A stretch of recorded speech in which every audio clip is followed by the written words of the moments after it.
All right, let's dive in. Today, we're going to talk about a simple three-step plan to really take control of your monthly income.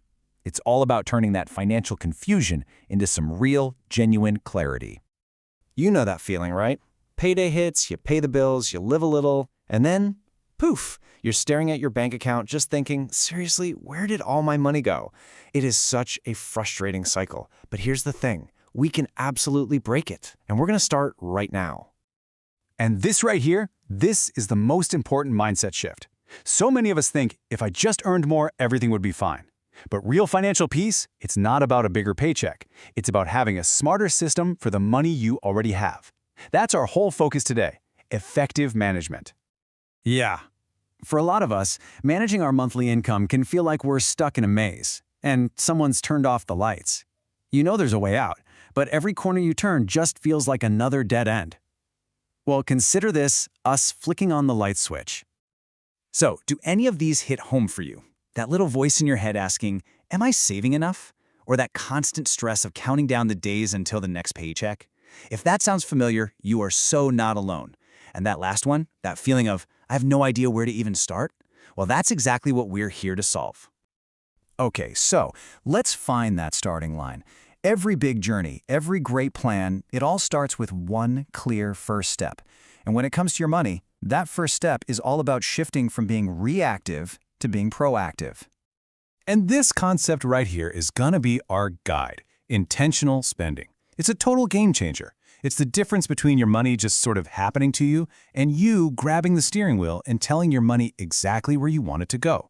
It's about making your spending a reflection of your priorities, not just your impulses. Look, before you can make any kind of plan or change a single thing, you just have to know the facts. Where is your money actually going right now? And this is so important. This isn't about judging yourself, not at all. It's about gathering data. Think of yourself as a detective on a case, your own financial case. This quote just nails it, doesn't it? Shining a light. It's not about making you feel guilty. It's about giving you information. And information is power. You might be a little surprised by what that light reveals. Maybe it's more on subscriptions or takeout than you realized. But that discovery is the key. It's the intel you need to start making some really powerful changes. Okay, so with that mindset locked in, let's get to the action. We're gonna break this down into a super simple, super memorable three-step plan that, honestly, anyone can follow. It's this simple. See it, plan it, do it. That's the whole thing. That's our framework. We keep it simple on purpose because, when things get too complicated, we just don't do them. So let's break down exactly what each of these means. Here is your first mission, should you choose to accept it. For the next 30 days, track every single dollar. That $5 coffee, that online purchase, the grocery bill, gas for your car, everything. This is that critical data gathering phase that builds the foundation for everything else. And honestly, don't get hung up on how you do this. You could use a slick app on your phone, a plain old notebook, or just a simple spreadsheet. The tool isn't the magic here. The magic is in the consistent act of tracking. Just pick whatever's easiest for you and stick with it for 1 month. All right, once you have that month's worth of data, it is time for step 2, plan it. You now know where your money has been going, so now you get to decide where you want it to go. A fantastic starting point for this is the 50-30-20 rule. The beauty of this rule is its simplicity. The idea is you take your after-tax income and about 50% of it goes to your needs, things like housing and groceries. Then 30% goes to your wants, the fun stuff like hobbies and dining out. And a powerful 20% is aimed squarely at your financial goals, your savings and debt repayment. Now, this isn't a strict law, but it's an excellent guidepost to see how your spending stacks up. Because, let's be real, a budget without goals is just a boring list of rules. To make it stick, you need a why. That 20% for savings isn't just a number. It's your ticket to an emergency fund, a dream vacation, or freedom from that nagging credit card debt.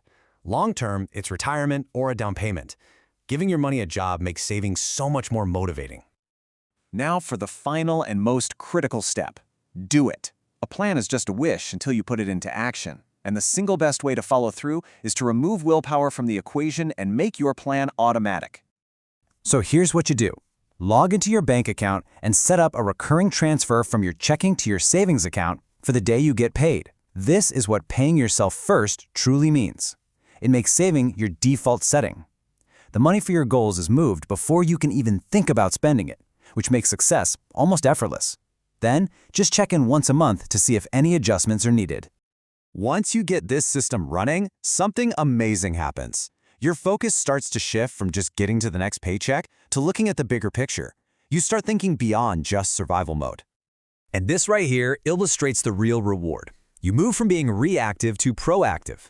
That feeling of anxiety and confusion gets replaced with clarity and confidence.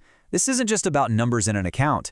It's an emotional transformation. It's about you taking back control of your story.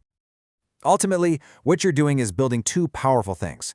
First, a safety net for the present, an emergency fund that turns a crisis, like an unexpected car repair, into just an inconvenience. And second, you're laying the foundation, brick by brick, to fund the future you actually want to live. So, what does that safety net look like? The standard goal is to have 3 to 6 months' worth of your essential living expenses saved in an easily accessible account. This is your buffer between you and life's curveballs. Hitting this number is one of the greatest financial stress relievers you can possibly achieve. So I want to leave you with this thought. Stop thinking of money as something that just comes and goes. Start seeing it for what it is, a tool. And like any tool, it can be used to build something absolutely incredible. The only question is, what will you choose to build?